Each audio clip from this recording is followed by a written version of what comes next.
Great. And then the best practices. We'll spend some time focusing on this. Having a process in place to monitor and verify the allowability of high risk expenditures, identifying what those are, and then having some process in place where you're doing a spot check of those high risk expenditures. Does it mean you need to look at every single expenditure on the back end for monitoring?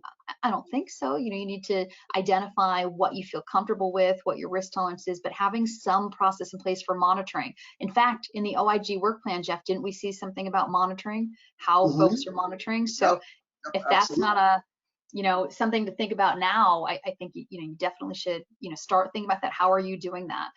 Strengthening. We're gonna talk about IDC application, but having strong controls over indirect cost application to ensure that you're charging the correct rate to expenses that are eligible for indirect costs. Create and maintain documentation. We talked a bit about the documentation, and then we have justifying the allocation methodologies. This is a huge thing. And actually, Jeff, are you okay if I turn back time for myself for a minute here? Go for it. Okay. So you can turn back time and let us all know how you do it. So no, I just remember I was when your kids were younger, they all wore those Cornell sweatshirts, Cornell shirts. They did. Yes, Jeff is so kind and giving all 3 of my boys Cornell t-shirts, which they have worn, and I still have one of them wearing them because he fits in them still. And turn back time. Yeah, so turning back time, I was a grant administrator in at a medical school, and I remember I had to document the allocation methodology for dry ice, because guess what? We had multiple projects in a lab, and we had one dry ice bin.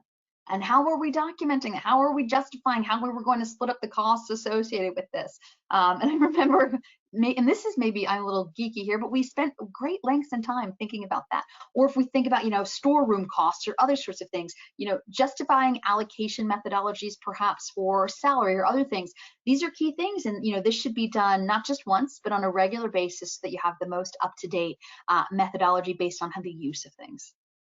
And if you can't really come up with an allocation methodology, because it's just you'd spend all day counting, you're allocating grains of sand or something like that. Well, maybe it's not a direct cost. Maybe it's an indirect cost, because the definition there is something that's just really one of the definitions. It's too burdensome to figure out. No, that's a great one. And then reviewing and updating grant management policies and procedures. This is something that is really important, and institutions probably, I don't know, Jeff, I think a lot of institutions I've talked to, they're doing it at least every 3 years, dusting off a policy and procedure just to look at it and make sure, see if anything's changed. Certainly you jump in if something's changed right away, but really taking an eye to this to make sure that they're up to date. And also it ties into the monitoring so you can see whether or not it's functioning. Is it functioning as you intended? Yeah, I think that at our institution, we do a 5-year review, and hopefully they don't all come up at once, but I know that I've had to go through them. It coincidentally, since they update things like the uniform guidance, it really is good. If nothing else, sometimes references will change, and you want to make sure that those are up to date. Before we move on to the next slide, let me make one sort of comment on this report. In some ways, I mean, there's some things that this report is and it isn't. I mean, it isn't your traditional audit report. It is drawing from 18 different reports and some of the highlights. I think, by saying that's promising practices, it's an attempt to highlight things that can be done.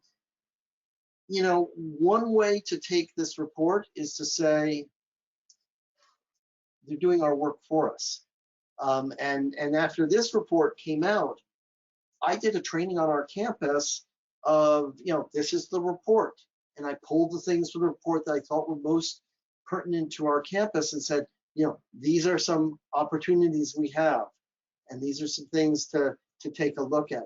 So they've kind of done a little bit of the work and read some, a whole bunch of audits, maybe so we don't have to, if that's something that you don't have the resources to do.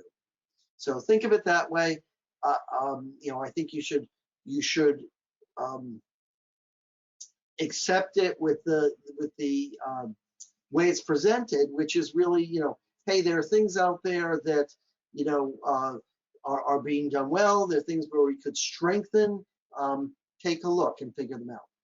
So let's